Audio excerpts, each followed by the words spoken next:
Everyone knows that Europe is one of the 7 continents in the world, right? Well, there's actually a problem with that. For starters, where exactly does Europe end and Asia begin? And on top of that, there's more than one Europe. While there's a geographic Europe, there's also a political, economic, and cultural Europe, and every one of those is slightly different from the other. Learn more about the differences between Europe, the EU, the Eurozone, and the Schengen Zone on this episode of Everything Everywhere Daily.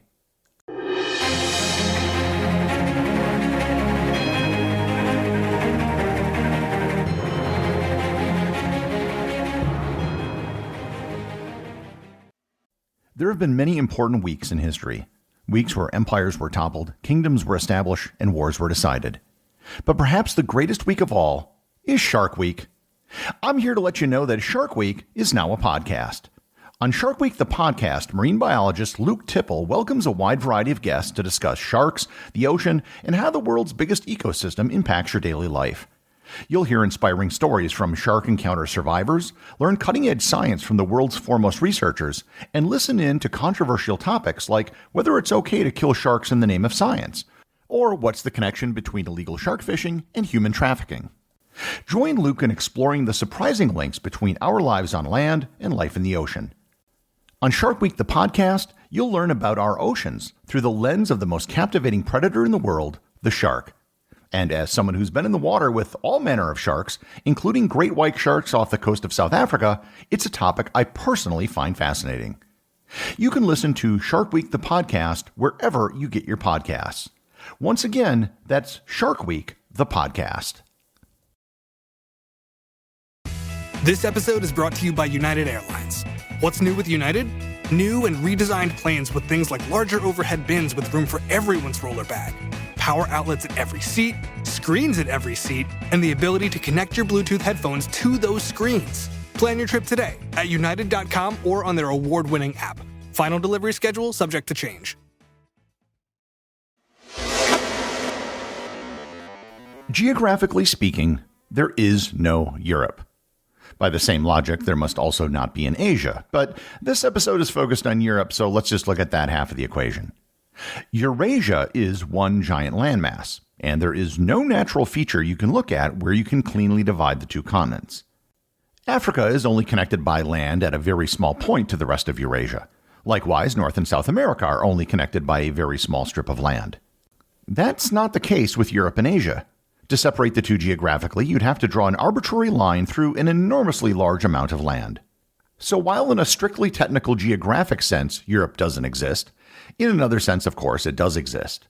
When I refer to Europe, you know what I'm talking about, and if only for historical and cultural reasons, it makes sense to split the Eurasian landmass. But if we were to do so, where exactly do you draw the line? The western part of Turkey, to the left of the Bosporus, is considered to be in Europe, and the eastern part in the Anatolian Peninsula is considered to be in Asia. So we can set the Bosporus as one division between Europe and Asia. But if you keep following Turkey to the northeast, you can loop around the Black Sea and you find yourself in Europe again. The area between the Black Sea and the Caspian Sea is known as the Caucasus, due to the Caucasus Mountains that roughly go between them, running northwest to southeast. Mountain ranges make for good borders, so the Caucasus have served as another natural dividing line between Europe and Asia. Once you go further east of the Caspian Sea, you have the same problem, except this time you have an enormous expanse of land. Thankfully, there is another mountain range that runs roughly north-south from the Arctic Ocean down almost but not quite to the Caspian Sea, the Ural Mountains. The gap between the end of the Urals and the Caspian Sea has a river that goes between them called the Ural River. With the Ural River and the Ural Mountains, we can finally close the loop and sort of define something that we can call Europe. This is a completely arbitrary definition, but it's one that's usually used to define Europe geographically. With this definition, you have two countries that definitely straddle both Europe and Asia, Russia and Turkey. However, you also have some rather ambiguous cases. The Ural River mostly goes through the nation of Kazakhstan. Does this make Kazakhstan, or at least part of Kazakhstan, European? Likewise, there are 3 countries in the Caucasus: Georgia, Armenia, and Azerbaijan. Are these countries in Europe, or are they in Asia? The answer to all these questions is, it depends. It depends on how you define it, who you ask, and what's at stake. The point of all this is that the boundary and definition of what Europe is very arbitrary. There have been other lines drawn in other places, and some of the edge case countries can be European or Asian depending on what benefits them. On the western end of things, you have the case of Iceland. Iceland is located right where the European and North American tectonic plates meet. In fact, there are places you can go in Iceland where you can literally walk between them. So is Iceland a European country or a North American country? Geologically, you could say both, but culturally and linguistically, they clearly have their roots in Europe. So let me change the focus of this discussion now from geography and geology to culture and politics. Europe has gone through thousands of years of infighting and conflicts that I've covered throughout dozens of episodes. After 2 horrific wars in the 20th century, several European states decided that enough was enough and decided to work together rather than fight against each other.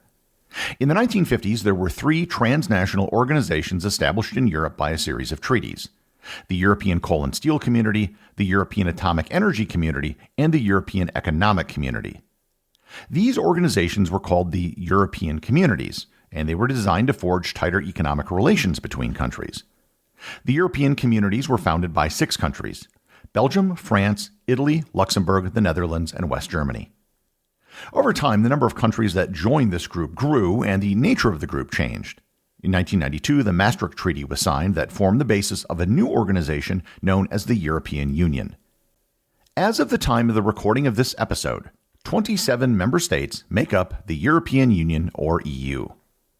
Most countries in Europe, not including the border cases in the East, which I've previously mentioned, are members of the EU. In fact, it's easier just to list the countries that are not members of the EU. In Eastern Europe, the former Soviet states of Russia, Belarus, Ukraine, and Moldova are not in the EU. The former Yugoslavian states of Serbia, Montenegro, Bosnia and Herzegovina, Kosovo, and North Macedonia are not in the EU, along with Albania.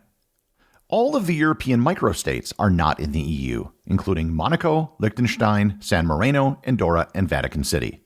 Finally, 4 mainline Western European countries are not in the EU: Norway, Switzerland, Iceland, and the United Kingdom. The European Union often acts as a singular entity, and when it does so, it's often simply referred to as Europe. When European delegates have a summit with Chinese delegates, they are referring to delegates from the EU, not just random European countries. Of the countries not in the EU, 4 of them banded together to form the European Free Trade Association, or EFTA. These countries are Iceland, Liechtenstein, Norway, and Switzerland. These countries wanted the benefits of free trade with other European countries, but didn't want the bureaucracy and additional layer of politics that came with the EU. In 1994, EFTA and the EU created the European Economic Area. The whole point of the EU was to improve trade and commerce between European countries. It was previously a pain for goods and people to cross borders in Europe. There were a lot of borders, and every crossing required passport checks and inspections. There was also the issue of multiple currencies that were found all over Europe. All of the currencies made doing business in Europe difficult and confusing. The result of all this confusion with border crossings and currencies resulted in a move to remove all border crossings and to create a single European currency called the euro. However, there was a catch. And that catch is kind of the entire reason I'm doing this episode, and it's something that anyone who has traveled extensively in Europe has to deal with. The countries that participate in the euro became known as the Eurozone, and they are not the same as the countries that make up the EU.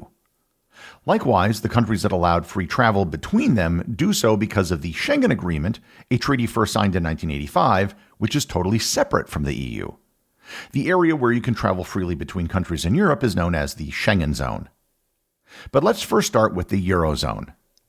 When the euro was created, not all members of the European Union were on board. Several European member states opted out. The United Kingdom, which was a member at the time, kept the British pound. Denmark and Sweden likewise kept their currencies. As countries in Eastern Europe began to join the EU, they didn't automatically become members of the Eurozone. Today, the EU member states of Poland, Hungary, the Czech Republic, Romania, and Bulgaria do not use the euro as their currency. All of the countries, save for Denmark, are obligated by treaty to adopt the euro eventually.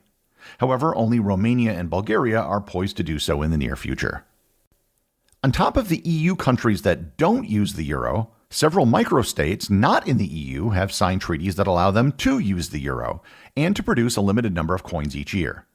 These countries are Andorra, Monaco, San Marino, and Vatican City. Then there are 2 countries that are not in the Eurozone and do not have monetary agreements with the European Central Bank that just went ahead and adopted the euro anyhow. They are Kosovo and Montenegro. The European Union and the European Central Bank have complained about these countries using the euro, but haven't really done anything about it. So the map of the EU and the map of the Eurozone is not at all the same. And the same is true with the Schengen Zone. Both the EU and the Schengen Zone have 27 member states, but they are not the same. The Schengen Agreement gets its name from the city in Luxembourg where it was signed. Countries that have signed the Schengen Agreement allow free travel between them. They can travel as easy from one country to another as you can from one U.S. state to another.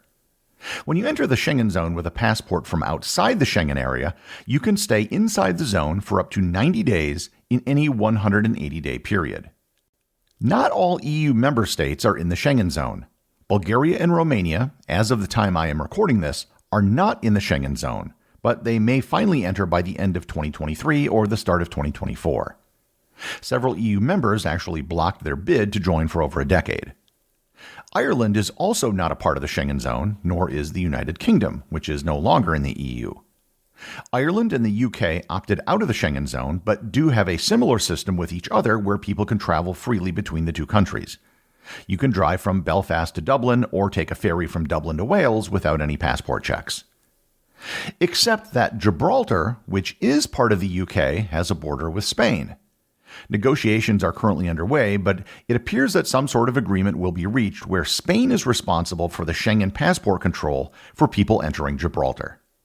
Cyprus is also in the EU but has not yet signed the Schengen Agreement, and there's no firm date on when they will enter. There are several non-EU countries that are part of the Schengen Zone. All of the EFTA countries, Iceland, Liechtenstein, Norway, and Switzerland, are part of the Schengen Zone. Likewise, San Marino, Monaco, and Vatican City are de facto members of the Schengen Zone but have never signed the Schengen Agreement. They just have open borders with the countries that surround them. Andorra is a special case in that it borders 2 countries, France and Spain, both of which are in the Schengen Zone. However, Andorra is not a member of the Schengen Agreement, but it also has no visa policy. Technically, they do have border control with France and Spain, which I've driven through several times, but they're mostly concerned with goods, not stamping passports. I have been able to drive right into Andorra without being stopped. Putting aside currency and border controls, there is one thing that truly unites all of Europe: the annual Eurovision Song Contest. It's been held since 1957 by the European Broadcasting Union. The countries which compete in Eurovision are much broader than any of the organizations I've previously mentioned. Eurovision includes Georgia, Armenia, Azerbaijan, Russia, and Belarus. However, Liechtenstein has never competed, nor has Kosovo. Strangely enough, there have been entries from countries that are in no way European. Morocco actually competed for 1 year in 1980. Israel began competing in 1973. While it's on the Mediterranean and sort of in the neighborhood, it is certainly not European. The really strange entry was that of Australia, on the complete other end of the world and in a different hemisphere, which has been competing since 2015. In 2023, for the first time, Canada will be competing, which, spoiler alert, is also not in Europe. At that point, the only continent they will be missing is South America, and then maybe they should just change the name to World Vision. There are several more European entities, such as the European Political Community and the European Council, that I haven't addressed, which makes for one exceptionally crazy diagram trying to map which country is a member of what. By this time, you can probably see that defining what Europe is geographically very difficult and arbitrary. Likewise, much of the political and economic unity in Europe is actually pretty fragmented. If Europe is indeed a continent, it is a continent with a lot of exceptions and a lot of nuance. The executive producer of Everything Everywhere Daily is Charles Daniel. The associate producers are Thor Thompson and Peter Bennett. I just want to thank everyone, including the show's producers, who support the show over on Patreon. If you'd like to support the show, just head over to patreon.com, which is currently the only place where you can get show merchandise. Also, if you want to talk to other listeners about the show, head over to our Facebook group or Discord server, both of which have links in the show notes.